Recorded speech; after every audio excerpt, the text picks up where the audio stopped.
번째 시간으로 에스겔 19장에서부터 보겠습니다.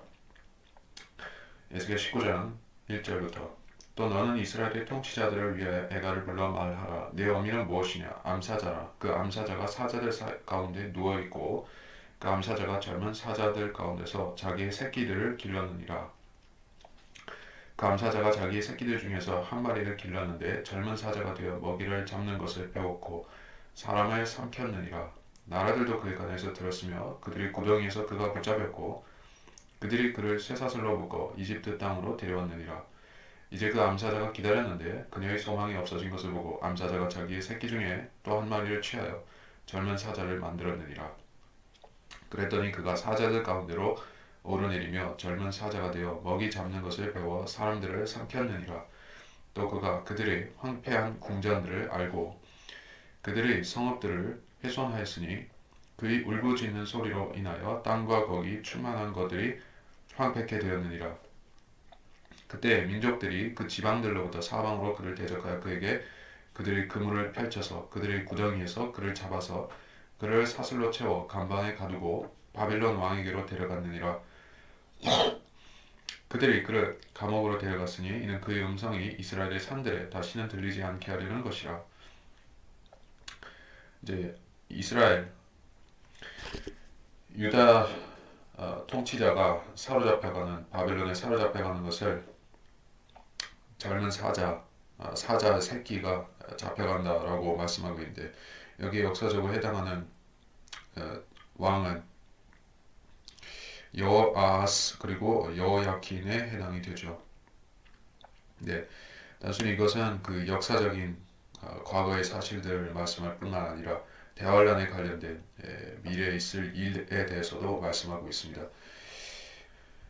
1절에서 그래서 이스라엘의 통치자들이라고 했습니다. 이스라엘의 통치자들, 왕들,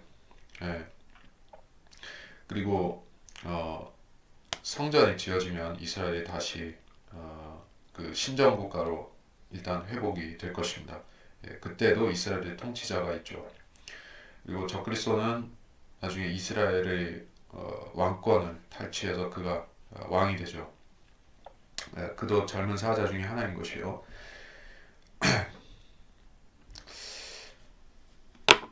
그래서 에스겔 21장 25절로 26절을 전한 보겠습니다.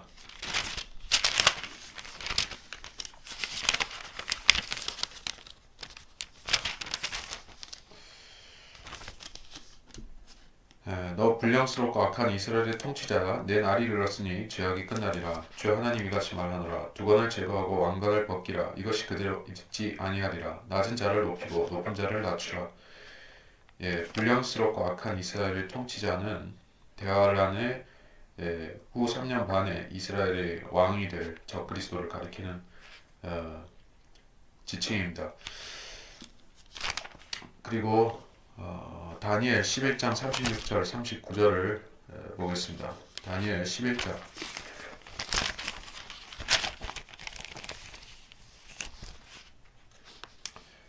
36절 그 왕이 자기 뜻대로 행하고 자신을 높일 것이요 모든 신보다 자기를 높이고 신들의 하나님을 거슬러 이상한 일들을 말할 것이며 그 분노가 마칠 때까지 번성하리니 이는 작정된 일이 이루어질 것이니라.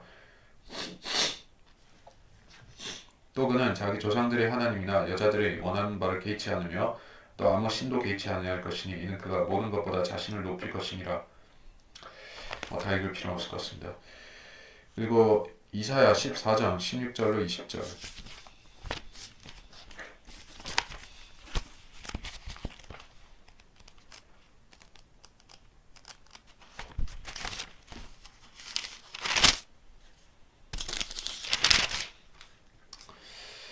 너를 보는 자들이 너를 자세히 살펴보고 숙고하여 말하기를 이자가 땅을 떨게 하고 왕국들을 진동시켰으며 또 세상을 광야같이 만들었고 그 성읍들을 멸망시켰으며 그의 갇힌 자들의 집을 열어주지 않았던 그 사람이냐 하리라. 민족들이 모든 왕들은 모두 다 각기 자기 집에서 영광 속에 누워있으나 너는 가증스런 가지처럼 네 무덤에서 버려졌고 칼에 찔려 구덩이 속의 돌들로 내려가는 죽은 자들의 옷 같고 발밑에 밟힌 시체 같도다. 자, 이상 세 가지 언급한 본문에 나오는 자들이 전부 역사적으로는 적그리스도, 미래의 적그리스도를 예언적으로 가리키고 있는 것입니다. 자, 그래서 설명은 그렇게 하고 10절부터 다시 보겠습니다. 내 어미는 물가에 심겨진 내 피 속에 있는 포도나무 같아서 많은 물 때문에 열매가 많고 가지들이 무성하였느니라. 그 나무는 권세 잡은 자들의 홀이 될 튼튼한 가지들을 지녔고 그 키는 빽빽한 가지들 가운데서 높여졌으며 그 나무는 많은 가지들과 더불어 높이 모습을 드러냈느니라. 그러나 그 나무는 분노 가운데서 뽑혀져서 땅에 내던져졌고 동풍이 그 열매들을 말렸으며 그 튼튼한 가지들이 부러져서 말랐으니 불이 그것들을 태웠더라. 이제 그 나무가 메마르고 갈증 나는 땅 광야에 심겨졌으니 불이 그 가지들 중에 한 가지에서 나와 그 열매를 삼킴으로 다스릴 홀이 될 튼튼한 가지가 없느니라. 이것이 에가로스이리라. 내 어미는 이라고 했을 때 그 이것도 역시 적그리스도를 가리키는 것이요. 피 속에 있는 포도나무,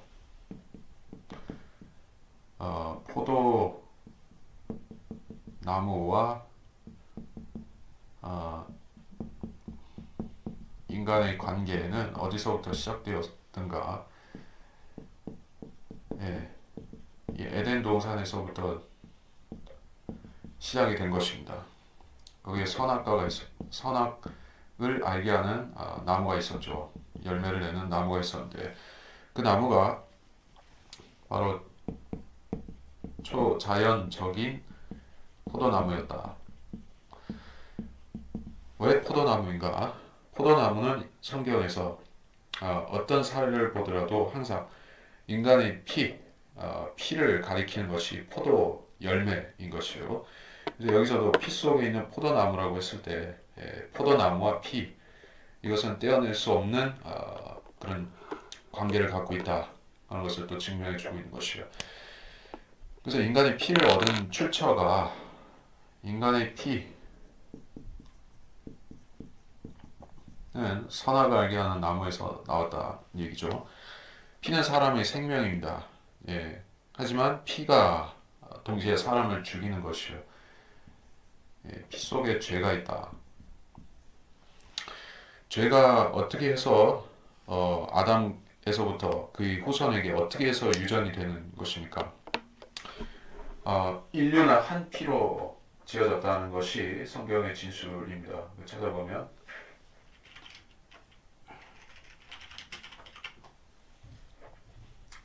사도행전 17장 26절 또 하나님께서는 인류의 모든 족속을 한 피로 만드시어 온 지면에 살게 하시고 미리 계획하신 시기와 그들이 거주하는 경계를 정하셨으니 한 피로 지으셨다 이렇게 얘기했습니다. 즉 사람의 피는 아담에서부터 아담이 그 원죄를 가져왔죠. 그리고 원죄가 전달된 매체가 무엇이냐? 그 통로는 바로 사람의 피, 혈통이다는 얘기요. 그래서 지구상에 있는 모든 사람은 아담으로부터 나왔죠. 아담의 피를 받았죠. 그래서 아담의 죄성이 그들 안에 있는 것이요.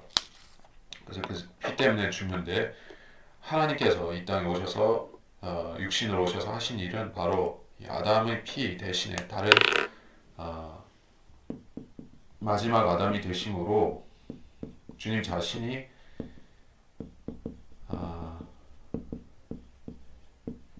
영생을 주셨는데 영생을 주신 통로, 매체가 무엇이죠? 하나님의 피. 자, 이게 이 신약의 구속의 핵심인 것입니다.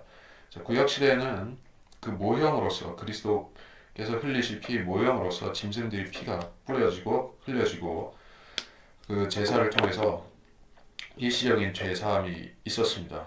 그것은 예수 그리스도를 통해서 이루실 완전한 구속에 대한 예표였던 것입니다. 그래서 좌우지간 이 피라는 것은 사람의 생명이고 또 그리스도의 피는 인류의 구속을 가져왔고 또 아담의 피는 인류의 사망을 가져왔다. 영적, 육적 사망을 가져왔다는 것이에요. 그래서 피 속에 포도나무가 있다는 말이 그런 차원에서 우리가 이해할 수 있는 것이다. 이건 비유법으로 쓰인 말이죠. 많은 물 때문에 열매가 많고 가지들이 무성하였느니라. 적그리스도를 나무로 이렇게 묘사를 했습니다. 그리스도는 가지로서 묘사되죠. 예, 여기서도 가지들이 나옵니다. 적그리스도의 가지들. 그러니까 적그리스도는 어, 다니엘서에 보면 그는 그 자손들 그 시편에도 있지만 그는 자손들을 거느릴 것이요 그리고 여자들이 원하는 바를 개의치 않을 것이다 하는 말씀도 있고 그는 그 양성애자 양성애자로 추정이 된다는 얘기예요. 예, 그리고 그는 그 자기 신복인 10명의 그런 초자연적인 그러니까 소위 거인과 같은 왕을 임명하죠. 권세 잡은 자들로 임명하죠. 그리고 그 자들도 튼튼한 가지들일 수가 있겠고 또 그 적그리스도의 자손들도 그 가지들일 수가 있겠죠. 예, 그 키는 빽빽한 가지들 가운데서 높여졌다. 예, 그 권세가 느부갓네살이라든지 사네립 또는 그 카이사 이러한 그 역사적인 세계 제국을 건설했던 그렇죠 빠뜨린 사람인데 알렉산더 대왕까지 이런 자들을 합친 것만한 대단한 권세를 가질 것이라는 얘기예요. 그 나무는 많은 가지들과 더불어 높이 모습을 드러내느니라. 이게 적그리스도가 흥성하게 될 것이라는 그 대목인데 그가 7년 동안은 번영을 누리겠지만 마지막에 가서 어떻게 되는가? 재림이 오는데 그때는 12절에 같이 되는 것이다. 분노 가운데서 뽑혀서 땅에 던져진다. 동풍이 열매들을 말린다. 이거는 재림과 적그리스도를 죽이고 심판하는 그 장면이죠. 그래서 여기서 동풍이라고 했을 때 그 그리스도의 재림을 가리키는 것입니다. 예, 재림을 가리키는 몇 가지 표현들이 있어요. 동풍, 그리고 재림 때는 또한 불, 예, 그리고 뭐 한 가지 더 하자면 구름도 있죠. 근데 여기서는 동풍입니다. 바람이 불어서 태워버리고 말려버린다. 이게 이스라엘에서 동편에서 부는 바람을 그 제가 알기로는 시로코 사막에서 불어닥치는 그런 열풍이죠. 모래바람이죠. 그 바람은 그 죽이는 바람이고 그 생명체를 말려버리는 바람이라는 얘기예요. 그래 다니엘서에 보면 예수님이 재림하시는 장면이 바람이 그 쳐서 쭉정이를 날려버리는 것 같다 이렇게 말씀하는 곳이 다니엘 2장 35절. 그 철과 진흙과 녹과 은과 금이 함께 산산이 부서져서 여름 타작 마당의 쭉정이 같이 되어 바람에 날려 사라져 간 곳이 없어졌으며 그 형상을 친 돌은 태산을 이루어서 온 세상을 가득 채웠나이다. 예, 바람처럼 친다 이렇게 얘기했습니다. 그리고 그 가지들이 부러져서 말랐다. 자, 그리스도와 그 권세, 그가 권세를 준 자들이 다 같이 망한다는 얘기죠. 여기서 태우는 불이라고 하는 것은 실제로 태우는 불입니다. 재림 때 있을 불로 태우는 것을 말하는 거예요.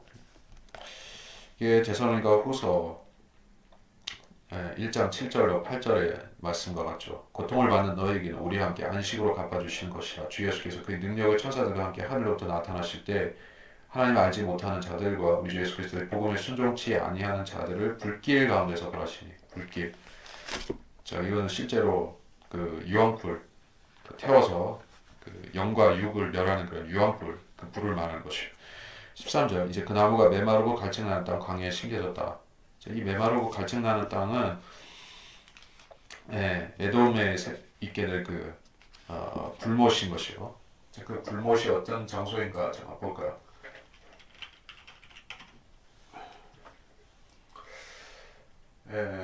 이사야서 34장에 불못에 대한 이야기들이 나옵니다. 이사야 34장.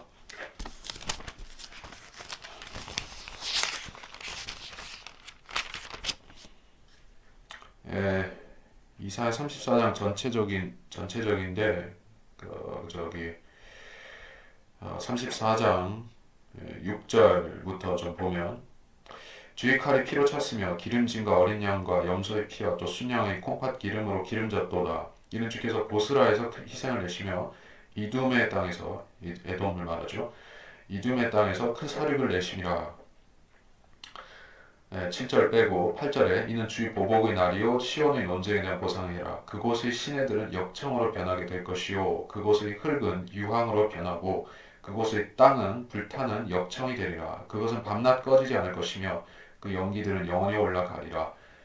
대대로 그것을 황폐하게 남아 그곳을 통과하는 자가 영원 무궁토록 아무도 없으리라. 자, 여기서 영원 무궁토록이라 했지만 이거 천년왕국 기간을 말씀하는 그런 표현입니다. 새 하늘과 새 땅에 가면 그 불못은 되어지죠. 자, 하여튼 이 13절에서 이것은 에돔을 가리키는 것이다. 거기에 불못이 있을 것이기 때문에 메마르고 갈증나는 땅에 적그리스도라는 나무가 들어갈 것이다. 들어가서 태워진다는 얘기죠. 14절에 불이 그 가지들 중에 한 가지에서 나와 열매를 삼킨다. 그 가지들 중에 한 가지에서 나온다. 그러니까 적그리스도를 여기서는 가지로 표현을 했습니다. 예수 그리스도도 가지죠. 적그리스도도 가지입니다. 예, 그 두 가지 표현의 유사성이 있지만은 적그리스도는 그리스도를 모방하는 자인 것이요. 그리스도 흉내. 그래서 적그리스도가 가지인 것입니다. 근데 적그리스도라는 가지는 이제 멸망할 가지이고 그 불못에 들어가 태워질 가지인 것이에요. 그리스도라는 가지는 이제 이 땅에 다윗의 왕자를 차지하실 보좌를 차지할 그 가지인 것이고, 자, 이렇게 해서 적그리스도에 대한 묘사가 역사적인 그 이스라엘의 유다에 대한 예언을 겸해서 같이 나왔고, 이제 20장으로 넘어갔습니다.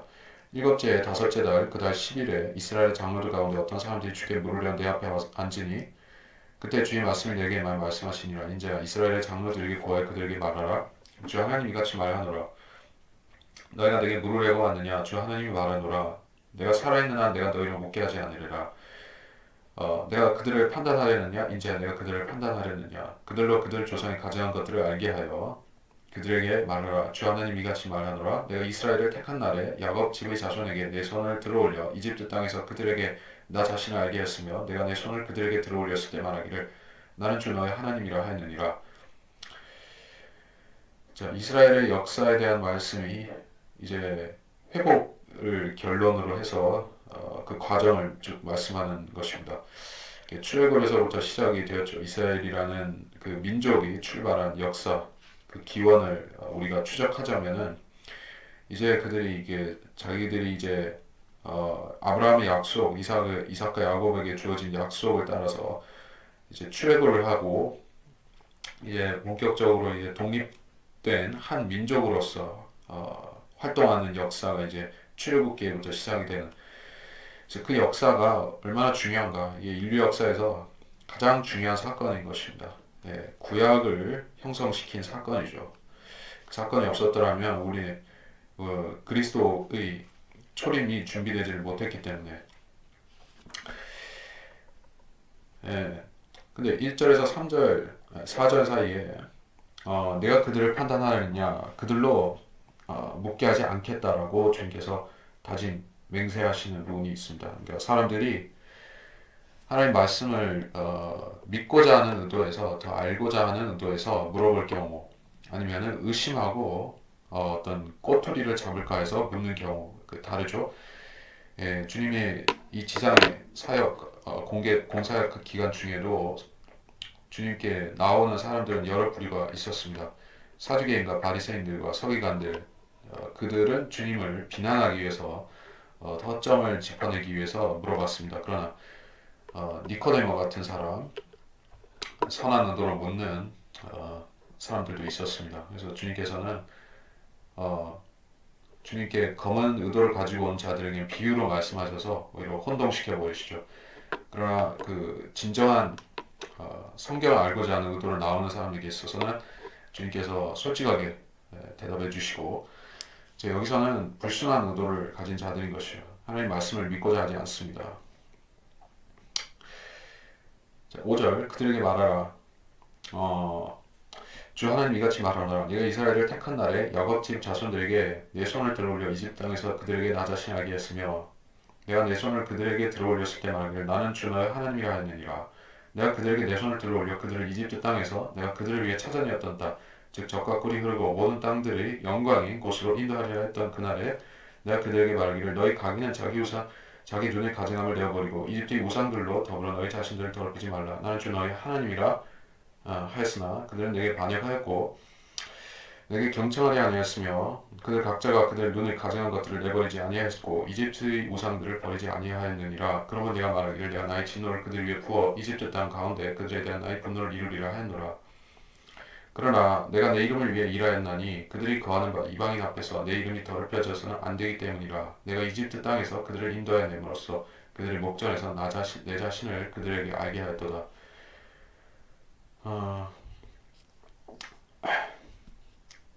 5절에서 나 자신을 알게 하였으며 라고 했습니다.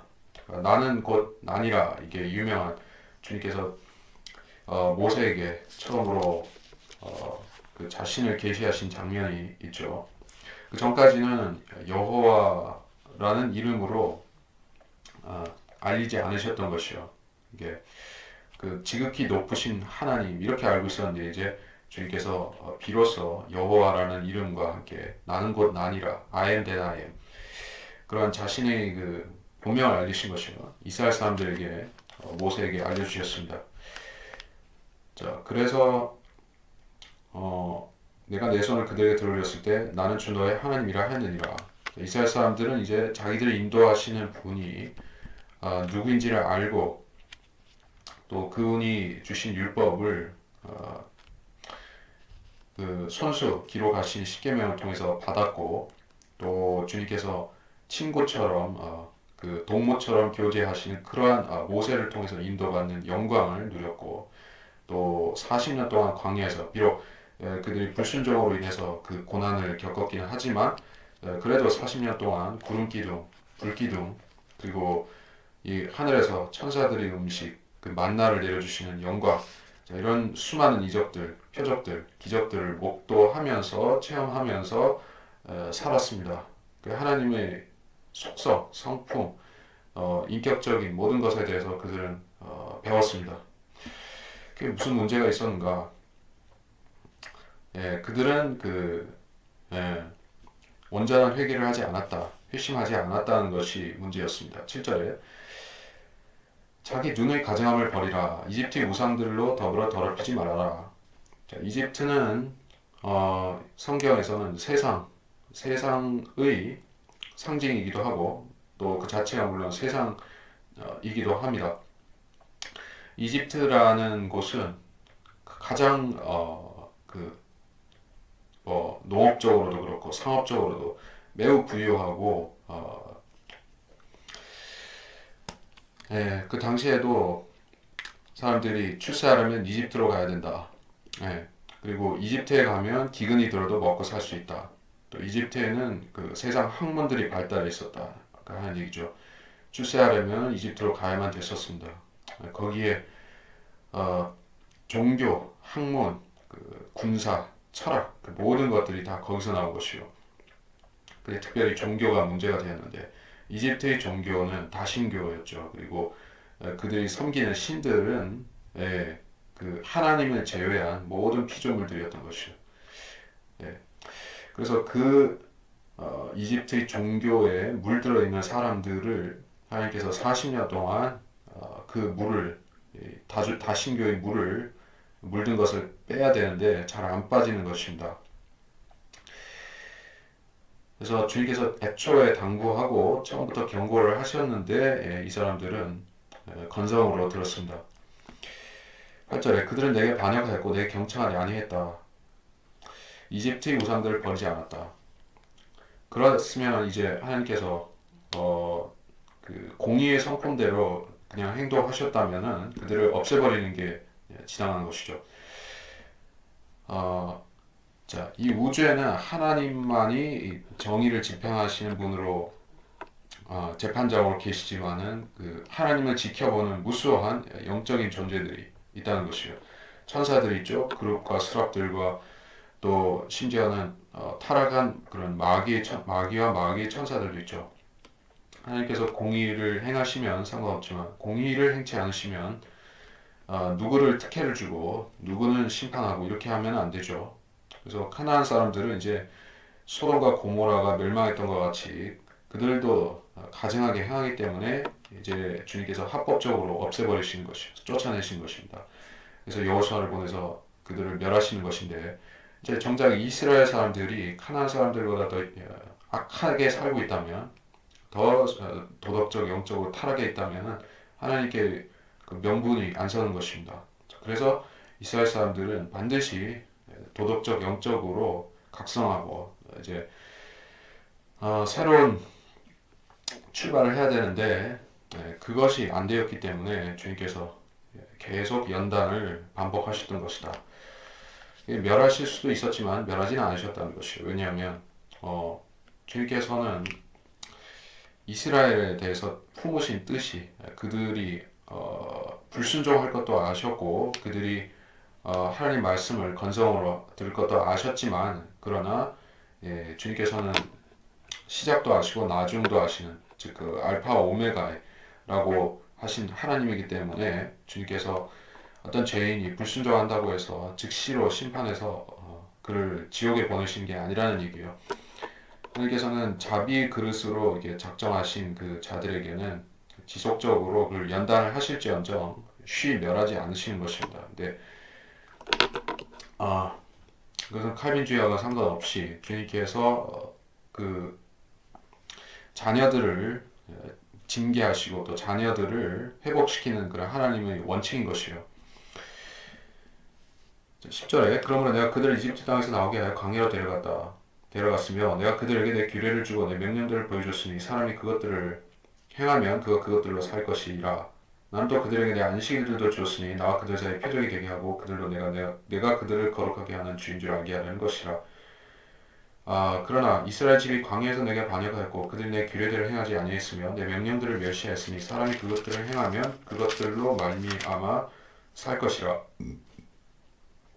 그것들로 살 것이라. 또 그들은 나의 안식일들을 크게 더럽혔도다. 그러므로 내가 말하기를 내가 광야에서 내 진노를 그들 위에 부어 그들을 진멸하리라 하였도다.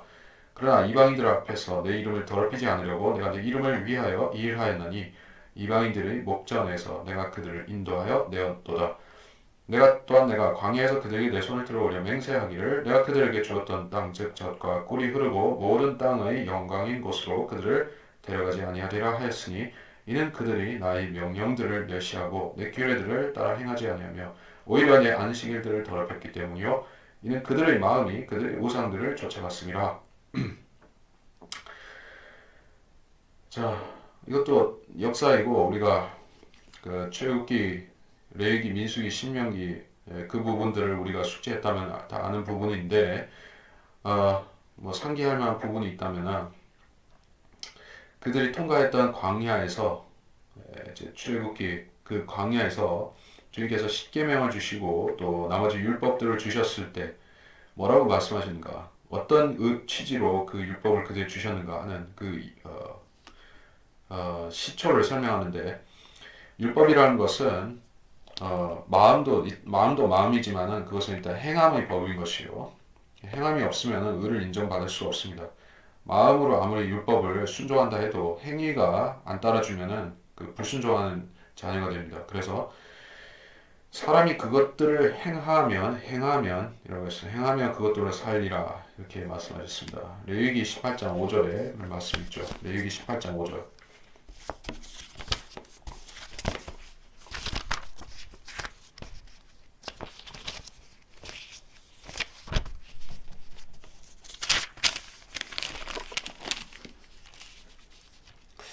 레위기 18장 5절 그러므로 너희는 나의 규례들과 나의 명령들을 지키라. 어떤 사람이 그것들을 행하면 그는 그것들 안에서 살리라. 나는 주니라. 자, 뭐라고 했습니까? 율법은 하나님의 규례, 하나님의 명령들은 지키면 살고 지키지 않으면 죽는다 하겠습니다. 간단히 말해서 율법은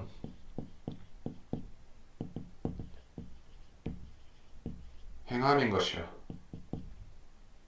플러스 믿음도 있지만은 믿음, 순종, 신뢰 뭐 그런 신약 성도의 그런 미덕 또는 그 신약 성도의 믿음과 순종의 자세 이런 것들도 포함은 되지만, 그러니까 하나님은 동일하시기 때문에 사람이 하나님을 대하는 법이야 동일할지언정 구약 시대에는 문제가 있었죠. 하나님과 인간이 대등하게 열린 교제를 가질 수가 없는 문제 어디에 있었는가? 인간이 죄성으로 인해서 아담 이래로 이제 죄성으로 인해서 영이 죽었고 하나님과 직접적인 교제를 가질 수가 없게 되었다. 그래도 하나님께서 인간과 교제를 안 하실 수 없으니까 교제를 하시기 위해서 일시적으로 정결하게 만드셨던 것이에요. 그리고 짐승의 피를 통해서 그래도 인간의 지옥에 안 가도록 일시적인 죄사함을 주셨던 것이에요. 그것이 하나님께서 율법을 주시고 그 행함으로 말미암아서 죄인이 영적 육적으로 살 수 있게끔 장치해 놓으셨다는 것입니다. 그래서 행함이라는 것은 어떤 그 인간의 무슨 그러니까 동양에서 말하는 삼강 오륜을 지킨다 또는 뭐 일반적인 양심법을 지킨다 그 정도 차원에서 말하는 것이 아닙니다. 율법이라는 것은 그걸 훨씬 뛰어넘는 것이에요. 십계명에서 우리가 도덕적인 법들도 볼 수가 있지만은 거기에는 특별히 안식일을 지키라는 계명이 들어가 있죠. 안식일. 안식일은 어떤 그 양심법에 상관이 있는 것이 아닙니다. 그러니까 그 안식 교도들 같은 경우에는 거기서 걸려 넘어진 것이요. 구약의 도덕법은 지금도 통용이 되고 있고 없어지지 않았다는 것은 명백한 사실이지만은 그 십계명을 지금 우리가 구원의 수단으로 삼을 수가 없는 이유가 있습니다. 십계명. 자, 십계명에는 도덕법도 있고 의식법도 있는데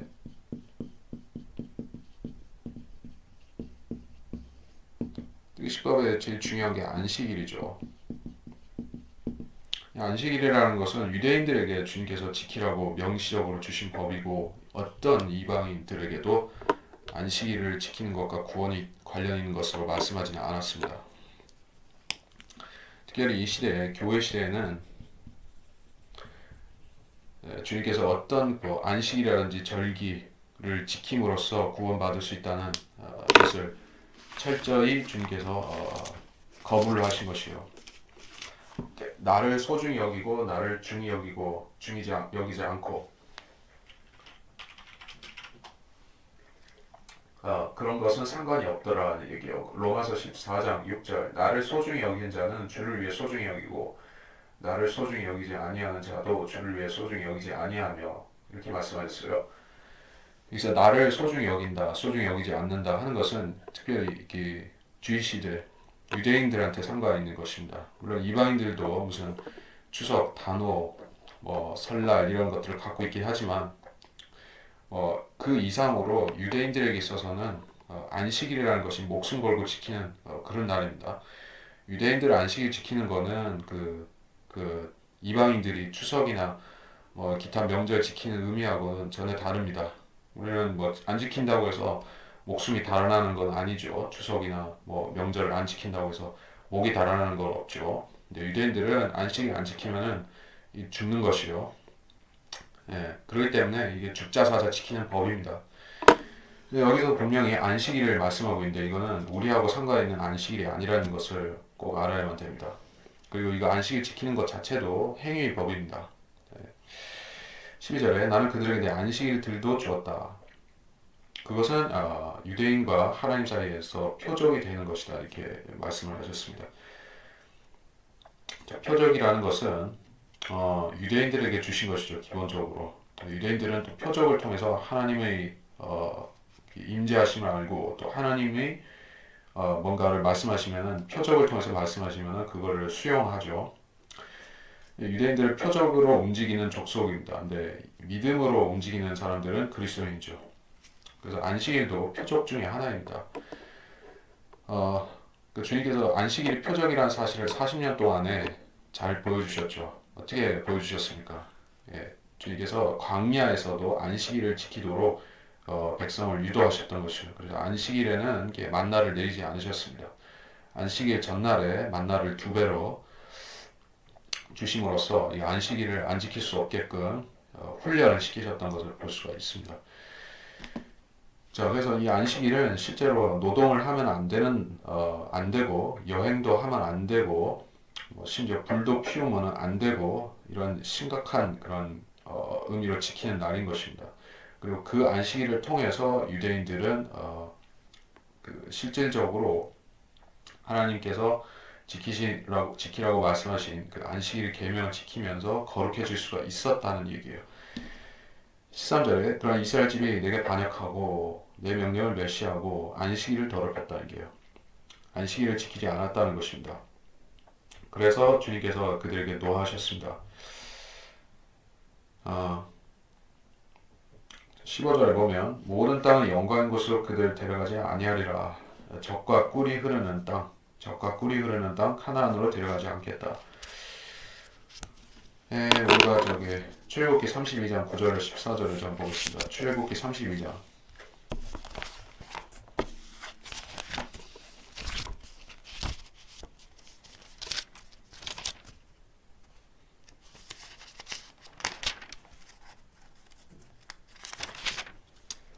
32장 9절로 14절. 또 주께서 모세에게 말씀하시기를 내가 이 백성들을 보았더니 보라 목이 굳은 백성이로다. 그러므로 이제 나대로 하게 하라. 그들에 대한 내 진노가 맹렬해져 나로 그들을 진멸하게 하라. 내가 너로 큰 민족이 되게 하리라 하시니 모세가 그의 하나님께 간구하여 말씀드리기를 주께서 위대하신 능력과 능하신 손으로 이집트 땅에서 데리고 나오신 주의 백성에 대하여 어찌하여 주의 진노가 맹렬하시나이까. 어찌하여 이집트인들로 말하여 이르기를 주가 그들에게 악을 가져와서 그들을 산에서 죽이고 지면에서 진멸하려고 데리고 나왔도다 하게 하려 하시나이까. 주의 맹렬한 진노에서 돌이키시고 주의 백성을 향한 이 재앙에서 마음을 돌이키소서. 이스라엘 사람들이 받기로 했던 땅이 그렇게 좋은 땅이었다는 것을 오늘날 사람들은 설마라는 생각을 합니다. 젖과 꿀이 어디서 흐른다 그럴 수가 있나?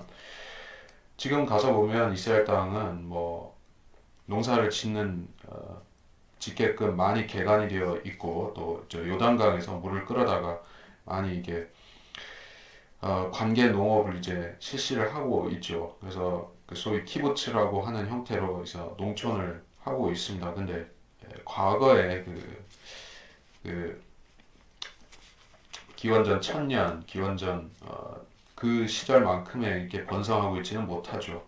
젖과 꿀이 흐르고 젖과 꿀이 흐른다는 것은 이제 주님께서 하늘에서 복을 내리시는 땅이라는 얘기예요.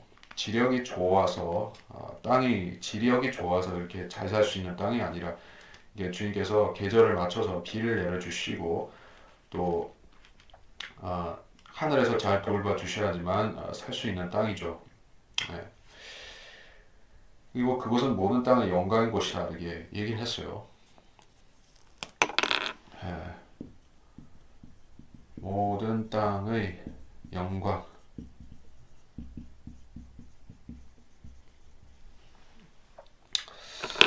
자, 이건 실제적인 지위가 그렇다는 얘기입니다.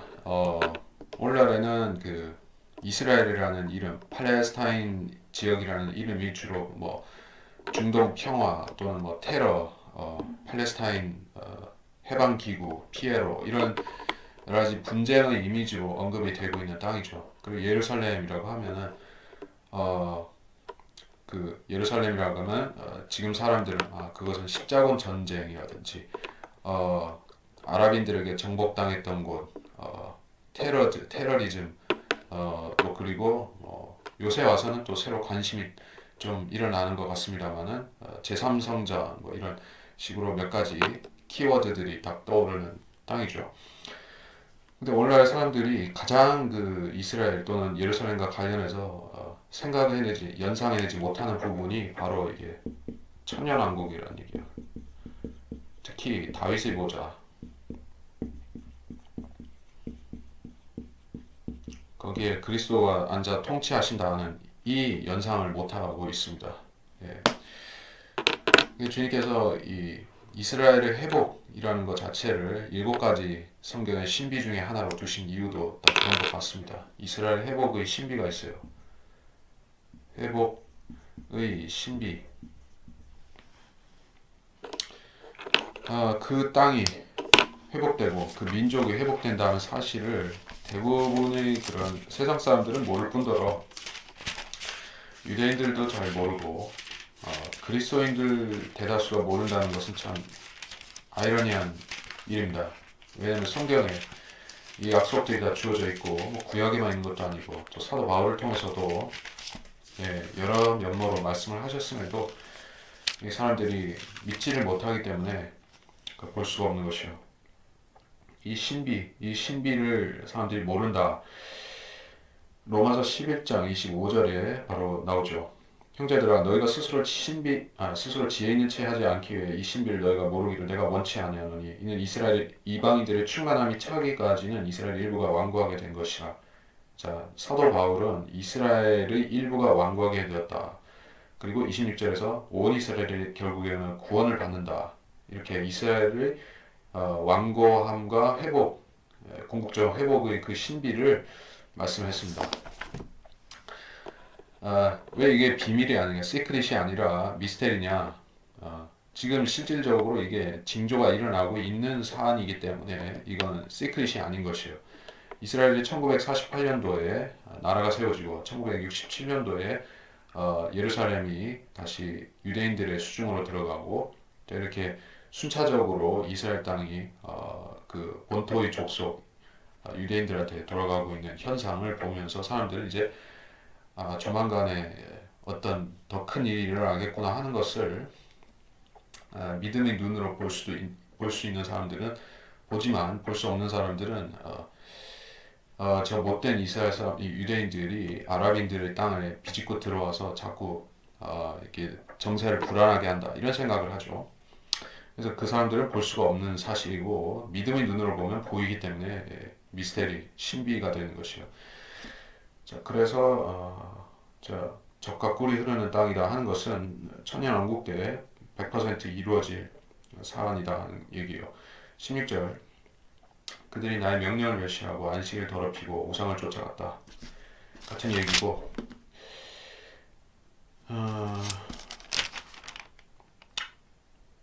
16절부터 이는 그들이 나의 명령들을 멸시하여 읽었죠. 17절 그렇지만 내 눈이 그들을 멸망으로부터 남겨두었고 내가 광야에서 그들을 끝장내지 아니하였도다. 그러나 내가 강에서 그들의 자손들에게 말하기를 너희는 너희 조상들이 규례들을 따라 행하지 말고 그들의 명령들을 준수하지 말며 그들의 우상들로 너희 자신을 더럽히지 말라. 나는 주 너희 하나님인 내 규례들을 따라 행하고 내 명령들을 준수하여 그것들을 행하며 또 내 안식일들을 거룩하게 하라. 그 안식일들은 나와 너희 사이에 표적이 되리니 이는 내가 주 너희 하나님인 것을 너희로 알게 하려 함이라 했노라. 그럼에도 불구하고 그 자손들이 내게 반역하여 그들이 내 규례를 따라 행하지 아니하였고 내 명령들을 준수하여 행하지 아니하였으니 사람이 그것들을 행하면 그것들로 살 것이라. 내가 그들이 내 안식일들을 더럽혔기에 내가 말하기를 내가 내 진노를 그들에게 부어 강해서 그들에게 내 분노를 이루려 하였도다. 그러나 이방의 목전에서 내 이름을 더럽히지 않으려고 내가 내 손을 거두고 내 이름을 위하여 일하였으니 이는 내가 이방의 목전에서 그들을 인도하여 냈습니다. 내가 또한 광야에서 그들에게 내 손을 들어올려 맹세하기를 내가 그들을 이방 가운데 흩어버리고 나라들 속에 그들을 분산시키리라 하였으니 이는 그들이 내 명령들을 시행하지 아니하고 오히려 내 규례들을 멸시했으며 내 안식일들을 더럽혔고 그들의 눈이 그들의 조상들의 우상들을 쫓아갔습니다. 그러므로 내가 그들에게 좋지 않은 규례들 그들에게 또한 그들에게 좋지 않은 규례들과 그들이 살지 못할 명령들을 주었으며 내가 그들을 그들 자신의 예물들로 더럽혀 그들이 태를 연 모든 자들로 그 예물 속에서 불을 통과하게 하였으니 이는 내가 그들을 황폐케 하여 결국은 그들로 내가 주인 줄 알게 하려 했습니다. 그러므로 이제 20절에 그 안식일들은 나와 너희 사이 표적이 되리라. 안식일을 또 강조를 하고 안식일은 표적이다. 안식일은 믿음이 아니라 표적이다. 이것을 다시 말씀하고 있습니다. 안식일에 대해서는 얘기할 것이 더 많습니다. 그래서 특별히 그 신약 교회에서 안식일을 오인하는 부분에 대해서는 잘 얘기를 할 필요가 있겠어요. 항상 얘기를 하는 부분입니다. 안식일은 유대인에게 준 것이고 교회나 안식교인에게 준 것이 아니란 얘기예요. 여호와의 증인이나 다른 이단 종파에게 준 것도 아니라 오로지 유대인들한테 주는 날입니다. 그리고 우리가 신약 교회에서 하나의 성경적인 전통으로 지키는 것은 주일이죠. 썬데이 주일이죠. 로즈데이라고 주의 날이라고 이렇게 주일이라고 하긴 하지만은 그거는 하나의 교리적인 명칭이라기보다는 우리가 성경적인 전통을 받아서 지킨다는 차원이에요. 그 성경적인 전통과 캐토릭의 전통은 구분할 필요가 있겠죠. 카톨릭 전통은 성경적 전통과 틀리다. 자, 카톨릭 전통 중에서 핵심을 이루는 것이 소위 칠성사. 예. 카톨릭 교인들은 평생에 걸쳐서 이것들을 행하게 돼 있어요. 그것들 가운데서 그 신부를 임명하는 그런 성사도 있지만은 일반 교인들이 지키는 것들이 성사라는 개념이 있어요.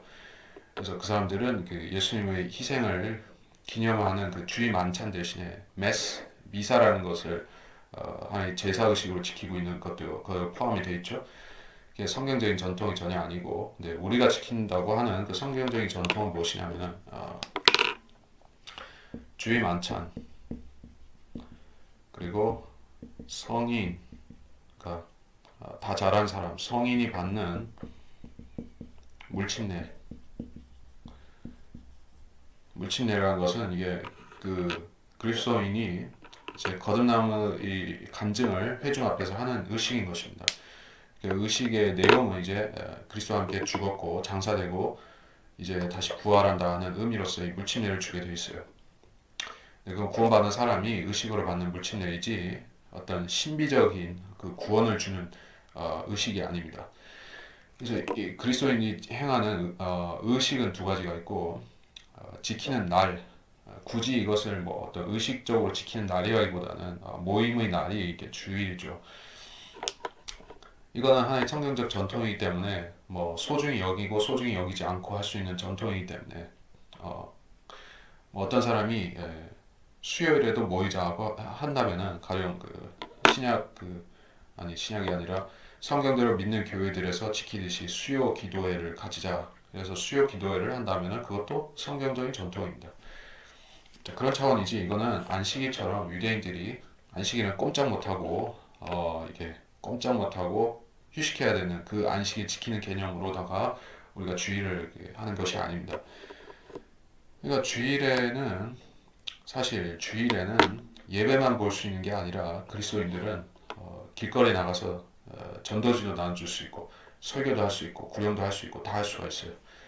뭐 그 세상 생업, 뭐 장사 이런 것은 보통 지양하는 편인데 왜 그러냐면은 그 예배 자체를 방해를 놓기 때문에 안 하는 것이지 일을 할 수가 없는 안식일이라서 이게 가게 문을 닫는 개념이 아닙니다. 근데 피상적으로 성경을 읽는 사람들은 이게 안식일에는 유대인들이 지금도 유대인들은 정통 그 오소독스 유대인들은 안식일에는 가게 샤타도 내리고 장사도 안 하고 그렇게 하기 때문에 이방인들도 이렇게 주일을 그렇게 해야 되는 줄로 생각하는 것이에요. 그 제일 어리석은 사람들이 안식교인들이죠.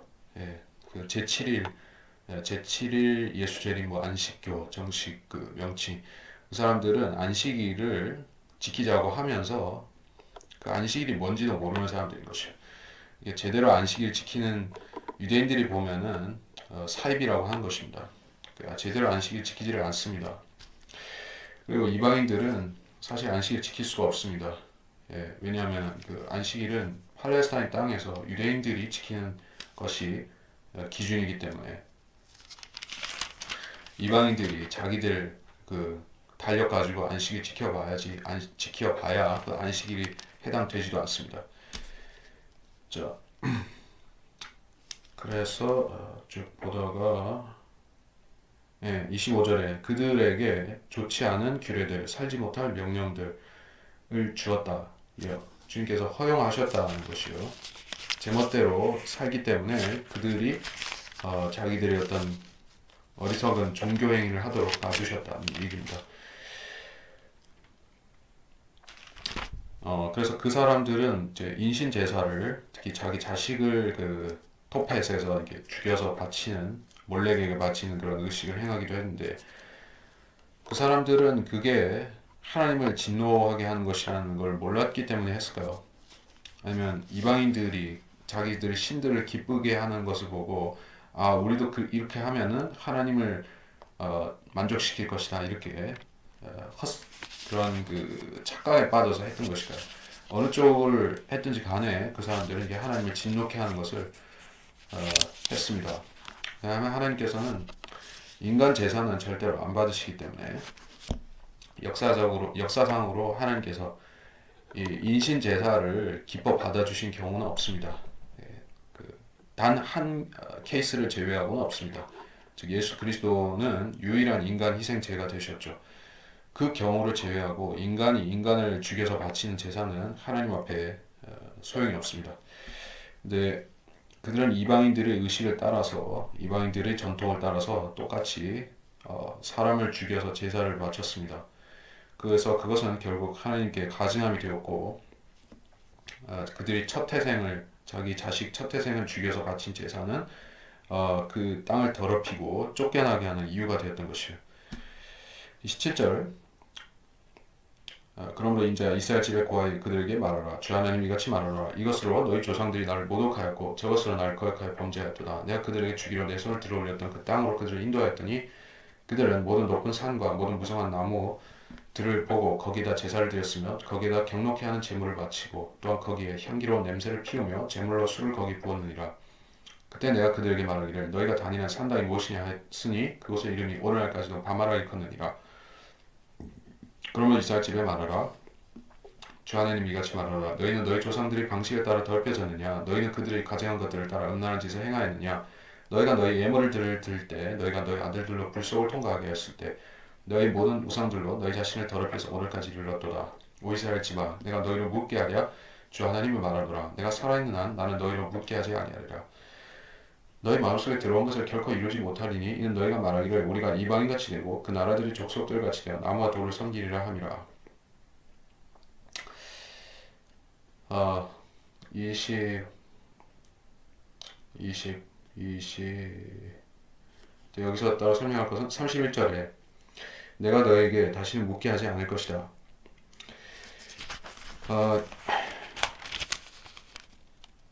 예수께서 14장 3절, 7절을 보겠습니다.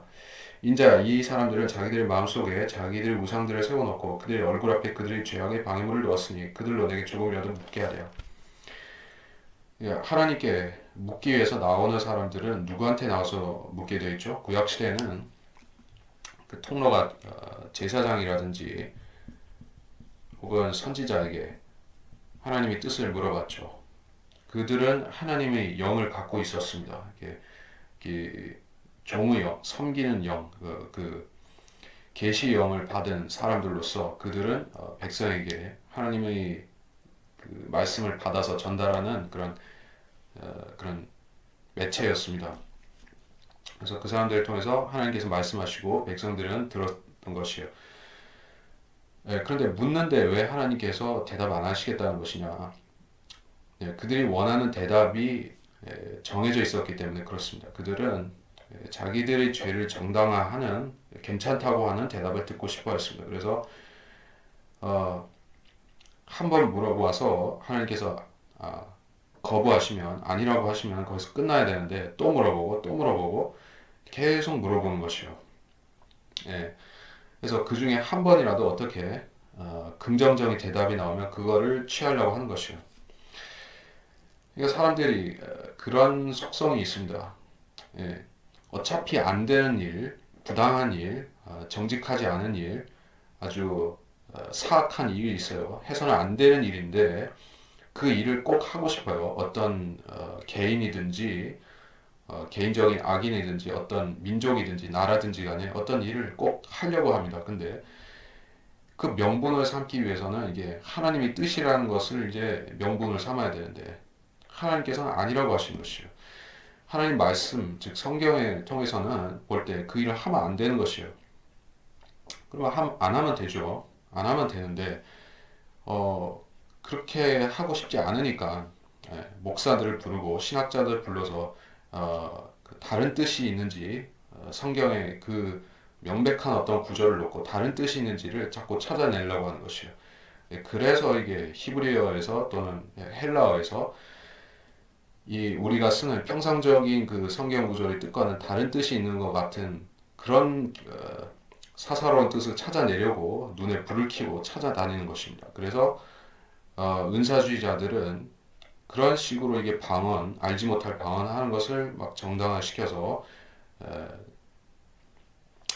그들이 그 마귀 짓거리를 이게 하나님의 계시라고 하면서 하죠. 그리고 무천년주의자들도 마찬가지요. 그리고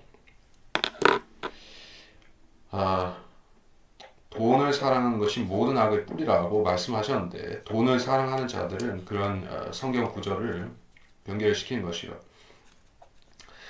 그래서 그 뭐 돈을 사랑하는 것은 만악의 뿌리다.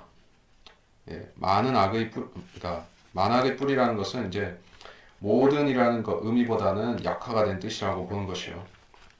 그러니까 개혁 성경을 볼 때는 돈을 사랑하는 것은 만악의 뿌리일 망정 모든 악의 뿌리는 아니라는 생각을 하고 하나님의 이름을 가지고 돈을 벌어도 된다고 생각을 합니다.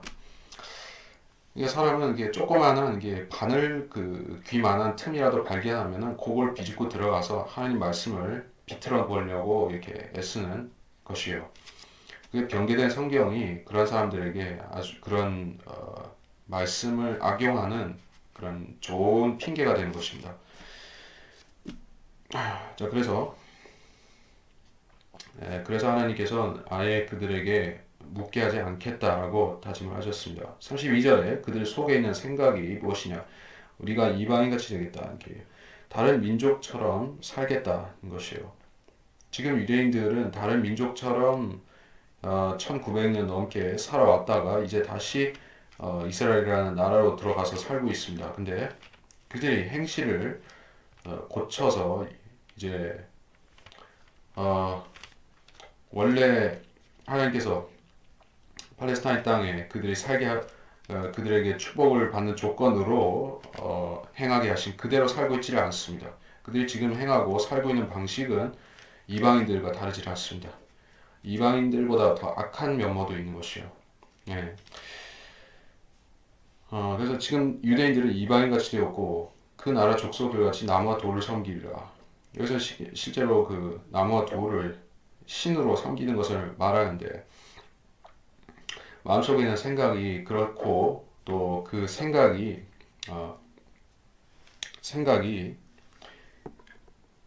다수가 찬성하면 그때부터 그쪽으로 가는 것이에요. 한두 사람이 자기 마음속에 그 더러운 생각을 내보였다가는 그 다수에 의해서 이게 통과가 안 되니까 그 악인들은 때를 기다리는 것입니다.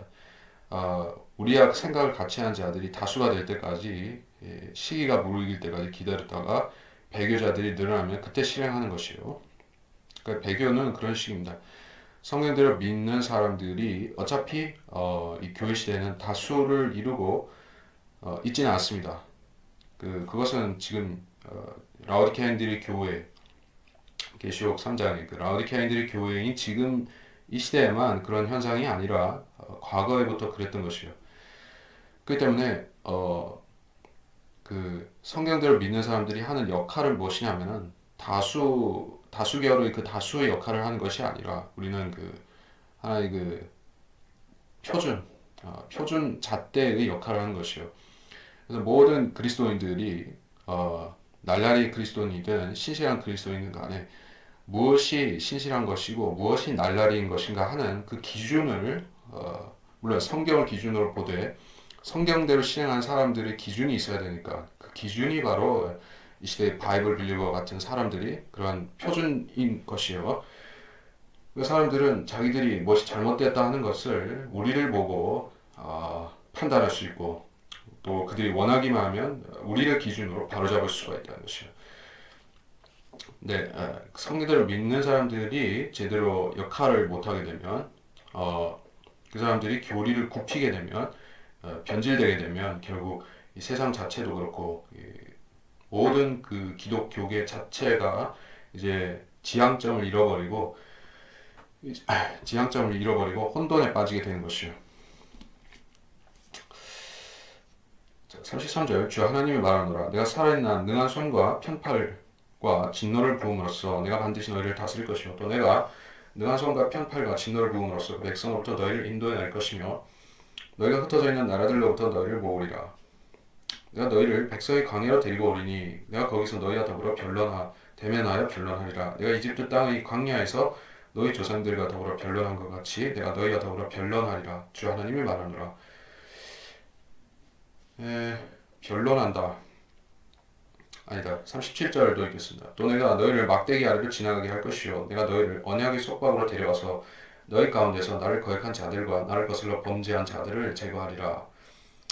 내가 그들이 기거하던 나라에서 인도해야 낼 것이나 그들을 이스라엘의 땅에 들어가지 못하리라. 너희는 내가 주인 줄 알리라. 오 이스라엘 집아 너희에 대하여 주 하나님이 이같이 말하노라. 만일 너희가 내게 경청하지 아니하려거든 너희는 가서 각기 자기 우상들을 섬기고 이후에도 역시 그리하라. 그러나 다시는 너희 예물들과 너희 우상들로 나의 거룩한 이름을 더럽히지 말라. 주 하나님이 말하노라. 내 거룩한 산과 이스라엘의 높은 산에서 이스라엘의 온 집과 그 땅에 있는 그들 모두가 나를 섬기리라. 거기서 내가 그들을 기꺼이 받아들일 것이며 거기서 내가 너희 제물들과 너희 예물의 첫 열매들을 너희 모든 거룩한 것들과 더불어 요구하리라. 내가 너희를 그 백성들로부터 인도하여 내고 너희가 흩어져 있는 그 나라들에서 너희를 모을 때 나는 너희의 향기로운 냄새와 더불어 너희를 받아들일 것이요 또 나는 이방 앞에 너희 안에서 거룩하게 되리라. 내가 너희를 이스라엘 땅 즉 내가 내 손을 들어올려서 너희 조상들이 주기로 한 그 땅으로 너희를 데려올 때 너희는 내가 주인 줄 알리라. 거기서 너희는 너희 길과 너희를 더럽혔던 너희 모든 행위들을 기억하고 또 너희는 너희가 범한 너희 모든 악들로 인해 너희 목전에서 너희 자신들을 몹시 싫어하리라. 너희 이스라엘 집아 내가 너희의 악한 길이나 너희의 부패한 행위들에 따라서 아니하고 내 이름을 위하여 너희와 더불어 행하면 너희는 내가 주인 줄 알리라. 주 하나님이 말하노라. 이 지칭하고 있는 너희가 물론 이스라엘을 가리키지만은 특별히 대환란을 가리키고 그 끝에 남은 자들을 가리키는 표현이라는 것을 우리가 인지를 하고 넘어가야 되겠습니다.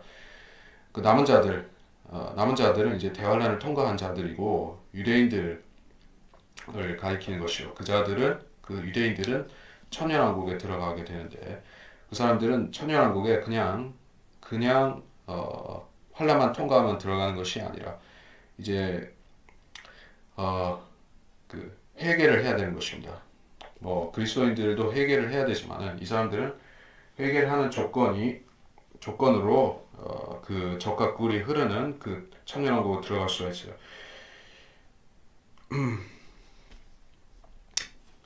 그래서 33절에 진노를 붓는다고 했는데 이 진노는 야곱의 고난일 때 이게 어디 나옵니까? 야곱의 고난일 때 예레미야 에가에 나오죠. 야곱의 고난일 때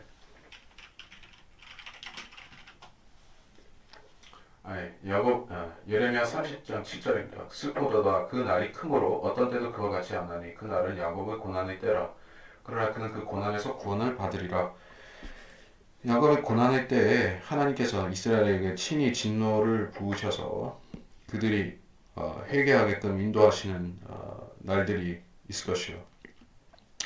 모세와 엘리야가 1260일 동안 예언을 하고 그리고 그 3년 반 동안 적그리스도가 이스라엘을 압제하고 주님께서 그 끝에 오셔서 재림하심으로 다시 상황을 반전시키시고 그런 날들인 것입니다. 그렇게 재림이 되기 직전에 무슨 일이 있는 것인가? 너희가 흩어져 있는 나라들로부터 너희를 모으겠다라고 얘기를 하셨어요.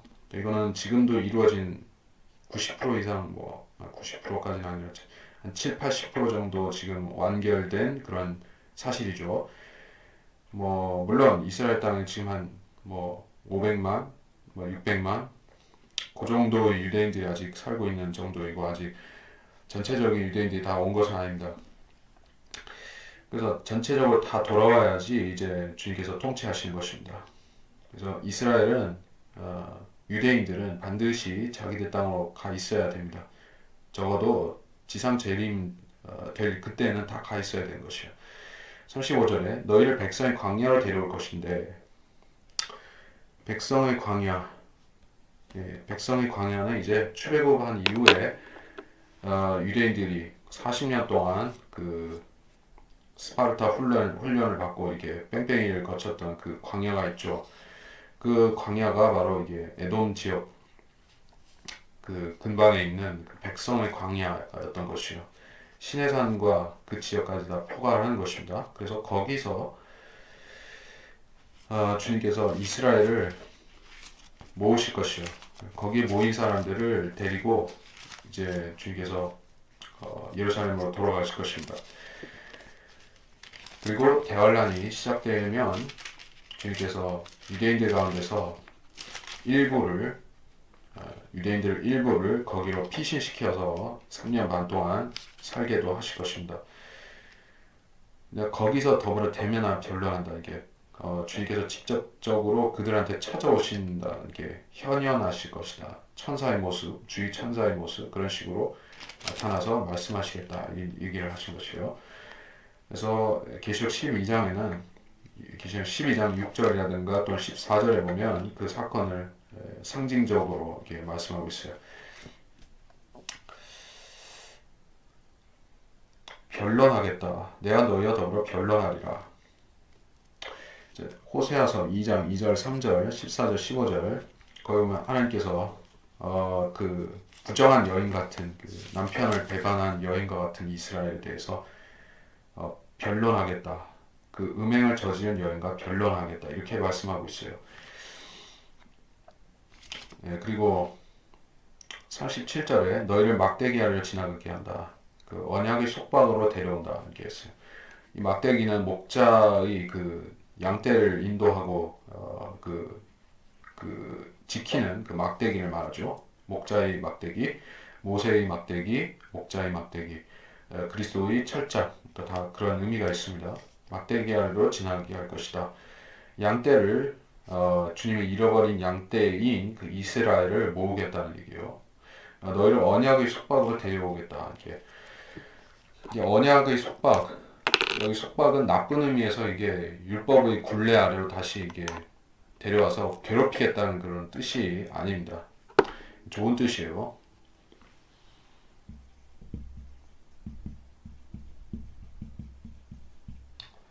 자, 그리스도인들은 지금 신약 아래 있죠.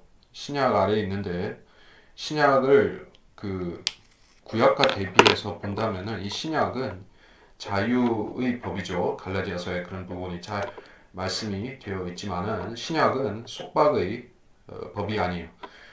행위를 규제하고 행위를 통해서 하늘나라에 가고 안 가고를 그런 결정하는 법이 아니기 때문에 이게 자유의 법이죠. 근데 구약의 속성은 속박입니다. 행위를 통해서 사람이 의로워지고 행위를 통해서 하나님께 인정을 받고 그런 책이기 때문에 속박인데 자, 그러니까 구약의 이스라엘 사람들이 문제였던 것은 그들의 율법을 완전히 지킬 수가 없었다는 데 있어요. 자기들이 육신을 어떻게 하지를 못했습니다. 근데 이제 재림하시면 유대인들은 한 가지 복을 받게 될 것이에요. 그들 민족이 이제 율법에 순종할 수 있게 된다는 얘기예요. 순종하고 율법대로 살 수가 있는 그러한 민족이 될 것입니다. 그래서 언약의 속박 아래로 들어가지만 그들은 율법의 그 밝은 측면, 즉 복을 받을 수 있는 그 측면을 누리고 살게 된다는 얘기예요. 율법은 두 가지 측면이 있죠. 지키지 않는 자들에게는 무서운 저주를 내리는 법이고 율법을 잘 지키는 그 유대인들에게는 아주 엄청난 축복을 주는 법인 것이요. 카나안 땅에 입성하기 전에 그 그리심산, 에발산에서 그 두 가지 축복과 저주가 교차가 되었었죠. 이스라엘 사람들은 그걸 다 들었습니다. 그래서 이제 이스라엘 사람들은 이제 그 그리심산에서의 축복이죠. 그 축복을 이제 본격적으로 천년왕국에서 누릴 수 있게 된다는 얘기예요. 지금까지는 율법을 지키지 못했기 때문에 누릴 수가 없었습니다. 38절 너희 가운데서 이러이런 자들을 악한 자들을 제거하겠다는 얘기요. 이것에 관해서 마태복음 3장 12절을 좀 보겠습니다. 마태복음 3장 12절.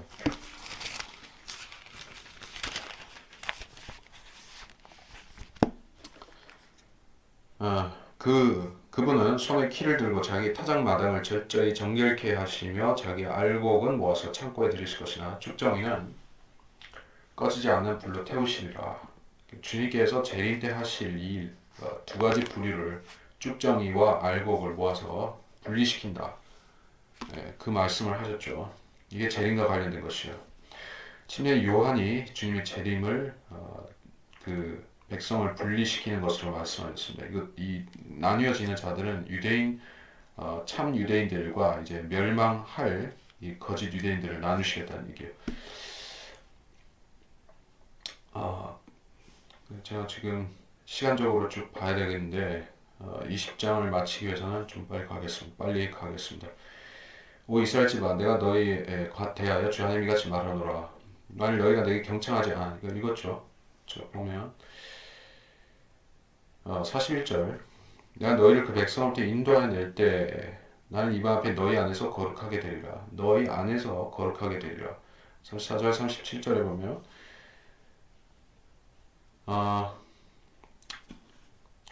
이스라엘 안에 주님께서 자신의 영을 두시겠다는 얘기요.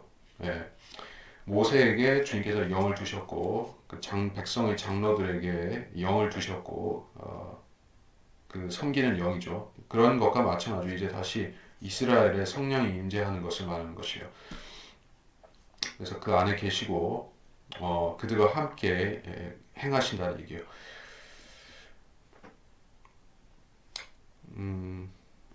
나는 이방 앞에 너희 안에서 거룩하게 되리라. 이방은 이것과 상대적으로 다르다는 얘기예요.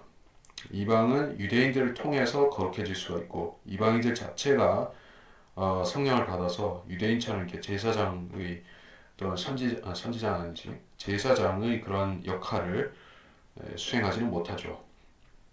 근데 이 이스라엘은 특권을 받게 되고 42절 내가 너희를 이스라엘 땅 즉 내가 내 손을 들어올려 너희 조상에게 주기로 한 그 땅으로 너희를 데려올 때라고 했어요. 이것은 역사적인 그 디아스포라에서 돌아온 사건을 1940년대 그리고 그 지금까지 이루어진 귀환을 가리킨다기보다는 지금 이후에 대환란 그 끝에 정도에 가서 일어날 그런 회복, 유대인들 전체가 팔레스타인 땅으로 돌아가는 그 미래의 사건 이걸 가리킨 거예요. 데려올 때가 있을 것이다, 따로 있을 것이다 얘기예요. 지금은 아닙니다. 그때 너희는 내가 주인 줄 알리라. 예, 그때 유대인들이 이제 제대로 정신 차리고 하나님을 섬길 것이다 얘기예요. 43절 거기서 너희 길과 너희 더럽힐 때 행위를 기억할 것이다. 자신들을 몹시 싫어하니라. 회개의 속성은 바로 자기를 싫어하게 된다. 자기 혐오라고 할 때 이것은 사람들이 이걸 매우 부정적으로 봅니다. 예. 그러니까 오늘날 시대의 미덕은 그 자존심, 자긍심 또는 그 자아를 높이는 것, 자기에 대해서 긍정적으로 생각하는 것 이런 거를 그 현대인들의 심리학에서는 굉장히 그거를 가치 있게 좋게 보는 것이에요. 그래서 현대인들의 교육, 오늘날의 교육의 핵심은 그렇습니다. 그 아이들에게 자긍심을 길러주고 어떤 자기에 대해서 긍정적인 자아에 대해서 긍정적으로 생각하게 하는 것이요. 그래서 너는 무한한 가능성을 가졌어 이런 식으로 이게 교육을 시키지만 회개를 해야 된다든지 사람 안에는 진짜 무시무시한 그런 마귀적인 것이 있다든지 사악한 것들이 있다든지 이런 얘기를 하지 않고 긍정적인 것만 가르칩니다. 근데 회개를 하기 위해서는 반드시 거쳐야 될 것이 자기 부정이라는 거예요. 자기 부정. 이것은 불교나 다른 종교에서 말하는 무슨 그 공에 이르는 그런 무에 이르는 것이 아닙니다. 자기를 자기를 중립적으로 보라는 뜻이 아니라 매우 부정적으로 인식해야 된다는 것이요. 매우 부정적이다. 나는 그 마귀 자녀고 마귀 같은 자이다. 이 정도로 인식하는 게 회개에 합당한 자세인 것이에요. 나는 조금 나쁜 짓도 했지만 착한 사람이야. 근본적으로 나는 좋은 사람이지만 좀 실수한 것도 있고 하니까는 그러니까 하나님께 잘 보이기 위해서 좀 실수를 용서받아야겠다. 이런 차원이라면 그건 회개가 아니라 그냥 그 체면 차리기라고 해야 되나 그런 식이에요. 근데 그렇게 하면 그 회개가 되지 않습니다. 이스라엘은 완전하고 신속하고 절대적이고 충분하게 회개를 하고 그래서 하나님께서 그들을 회복시키는 거예요. 그 이스라엘 회복 거기에 대해서는 스가랴서 12장에 보시면 더 자세히 나오죠. 44절. 그래서 하나님께서는 이스라엘 회복시키실 때 과거의 그들의 잘못에 대해서는 더 이상 넘어가시겠다는 얘기예요. 그걸 넘어가시겠다는 얘기입니다. 45절. 또 주의 말씀을 내게 말씀하시니라. 인자 내 얼굴을 남쪽을 향해 두고 내 말을 남쪽을 향해 들리게 하며 남쪽 들판 삼림에 대해 예언하여 남쪽의 살림에게 말하기를 주의 말씀을 들으라. 주 하나님 이같이 말하노라. 보라 내가 내 안에 불을 붙이리니 그러면 불이 내 안에 있는 모든 푸른 나무와 모든 마른 나무를 삼킬 것이요 타오르는 불꽃은 꺼지지 아니할 것이며 남쪽으로부터 북쪽에 이르는 모든 얼굴이 그 안에서 태워지리라.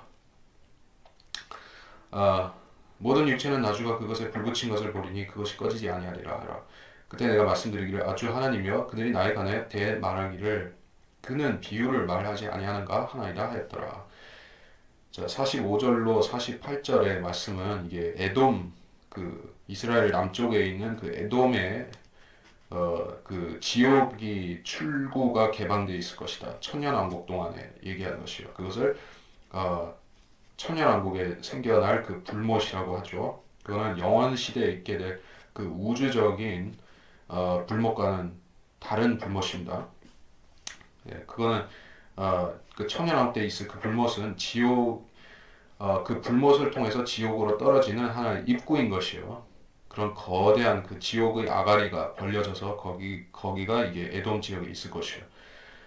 천년왕국 때의 불못은 그냥 말 그대로 엄청난 우주적인 불못이고 그 불못 안에 지옥도 뭐고 다 있습니다. 근데 이 천년왕국 때는 그렇지는 않습니다. 그 에돔 지역 그 일부에만 불못이 있는 것이요. 이런 차이점을 모르게 되면 이게 역시 성경을 또 혼동하는 사람들이 되죠. 그렇게 안 되도록 이런 본문을 잘 숙지를 해야 됩니다. 그래서 남쪽이다 이렇게 계속 얘기를 하죠. 예루살렘, 이스라엘을 그 기준으로 해서 남쪽에 있다는 얘기예요. 남쪽 삼림에게 말해라.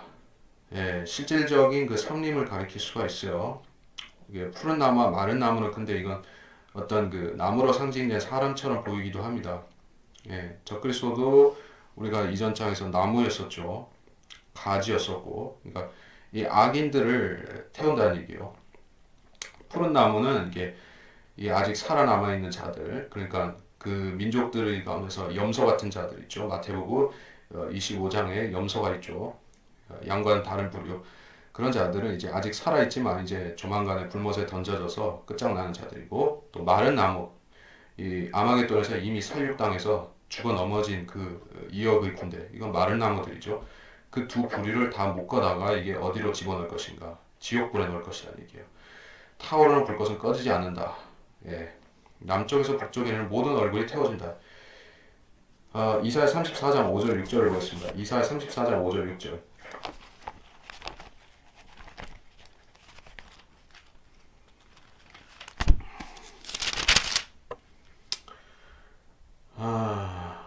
이는 나의 칼이 하늘에서 완전히 젖을 것이니 보라 그것이 이두메한 내 저주의 백성이 내려져서 심판에 이르게 할 것이라. 주의 칼이 피로 찼으며 기름진과 어린 양과 염소의 피와 또 순양의 콩팥 기름으로 기름졌도다. 이는 주께서 보스라에서 희생을 내시며 이두메 땅에서 큰 살림을 내심이라. 모든 얼굴이 태워질 것이다. 주님이 재림하실 때 그냥 산보하듯이 이렇게 내려오신 게 아니죠. 주님 오실 때 불과 돌풍을 몰고 오시는 것이죠. 그래서 그 불에 태워지는 자들이 악인들이 이렇게 비참하게 멸망하는 것을 말하는 것입니다. 그래서 그 얼굴에 태워지리라. 욥기는 아니고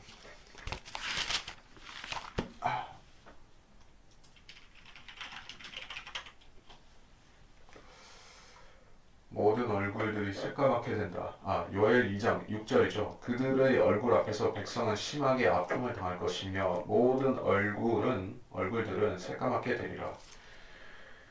그래서 산채로 지옥에 들어간 자들이 마치 그 소돔에서 순식간에 잿더미가 돼버리는 것과 같이 멸망하고 또 롯의 아내처럼 소금 기둥이 되는 것 같이 이렇게 멸망당하는 모습을 이렇게 말씀했어요. 그래서 이 불은 지옥불이고 주님께서 재림 때 악인들을 태워버리시는 그 불이라는 얘기예요. 이 자들은 망하는 자들, 멸망하는 자들이죠. 자기 백성들은 이렇게 안 하시죠. 유대인들은 그렇게 안 하실 것이에요. 48절 모든 육체는 나주가 그것에 불 붙인 것을 볼 것이다. 자, 이거는 그 불못이 실제로 그 아마겟돈 전쟁의 그 참상을 그리고 그 거기서 멸망하고 지옥에 내려간 대환란 때 지옥에 내려간 자들의 참상을 그 생생하게 박물관처럼 동물원처럼 이렇게 보여줄 것이라는 얘기예요. 사람들은 거기서 적그리스도의 그 있는 모습도 볼 것이고 거짓 선지자도 볼 수 있을 것이고 그 지옥에 있는 모든 자들을 다 볼 수가 있어요. 그래서 그것에 불 붙인 것을 볼 수가 있다. 그러니까 데살로니가 후서에서도 말씀하셨죠. 1장에서 그 악인들이 불에 타고 고통받는 것을 천사들, 거룩한 천사들 앞에 그들이 이렇게 보여질 것이라는 얘기예요. 49절에서 자, 중요한 말씀이면서 오늘 정리한 말씀인데 비유를 성경에서 비유를 말씀하는 부분이 있기는 하지만 모든 말씀이 비유는 아닙니다. 근데 사람들이 성경을 비유로 너무나 과장되게 해석하는 경우는 그거는 마귀적입니다. 성경에서 비유라고 했으면 비유로 해석하는 게 맞습니다. 근데 비유라고 안 했으면은 일단은 사실입니다. 부자와 나사로 같은 경우는 비유가 아니죠. 누가복음 16장 19절로 31절에 그거는 어떤 실제 부자가 있었고 나사로라고 하는 그 실제 거지가 있었는데 그 사람들이 각각 그 지옥에 가고 낙원에 가서 한쪽은 위로를 받고 한쪽은 고통받는 것을 주님께서 전지전능하시기 때문에 그걸 보고서 말씀하신 것이요. 근데 그 사람들이 믿지를 않고 저것은 하나의 비유가 아니겠는가. 실제 그 지옥이 있고 그런 혼이 목마르고 헐벗고 그런 것이 아니라 이게 하나님과 분리된 고통이 그 정도로 이게 고통스럽다 이렇게 상징적으로 보려고 하는 것인데 그게 아니죠. 자, 에스겔이 했던 이 말씀들은 솔직히 이것은 비유도 있죠. 비유도 있어요. 뭐 이를테면 푸른 나무와 마른 나무라든지 이것은 약간 비유적인 표현이라 할 수 있지만 이 전체적인 내용은 사실이죠. 여기서 불을 붙인다고 했을 때 이 불은 실질적으로 태우는 불이죠. 이거는 상징적인 불이 아닙니다. 상징적인 그 무엇이 아니라 실제로 태우는 불이라는 얘기예요. 근데 이거를 상징으로 해석해서 전혀 뚱딴지 같은 이야기를 해버릴 수가 있는데 이걸 제일 잘하는 사람들이 유대인들이에요. 탈무드, 미드라시, 그 유대인들의 랍비들의 해석 이런 것들은 다는 아니지만 90% 이상은 아마 성경을 곡해시키는 상징으로 엉망진창을 만드는 사람들이 바로 이 유대인들이에요. 그러니까 그런 풍조가 구약 시대부터 그 주님 초림 당시에도 있었고 지금까지도 있는 것이요. 그 탈무드라는 것은 탈무드라는 그 저주받은 책은 지옥불에 던져야 되는 책이에요. 유대인들은 그 책을 지옥불에 던져야만 구원받을 수가 지옥불이 아니라 그들은 그 탈무드와 기타 그 미드라시라든지 미시나라든지 이런 쓰레기 같은 것들을 다 태워 버려야지 유대인들이 구원을 받을 수가 있어요. 그거 안 하기 때문에 그 자들은 그런 더러운 책들을 끌어안고 지옥으로 향해 달려가고 있죠. 그 책들은 성경을 상징 덩어리로 만드는 아주 형편없는 마귀 책들입니다. 그래서 성경을 비유라고 하는 자들에게는 우리가 맞받아 쳐야 되고 비유가 아니다라고 경고를 해야 됩니다. 그러면 그 사람들이 최소한 그 성경 말씀의 엄중함과 무서움에 대해서 조금 떨기라도 하겠죠. 그렇게 만들어야 되는 것입니다. 그래서 이번 시간에 강의는 여기서 마치도록 하겠습니다.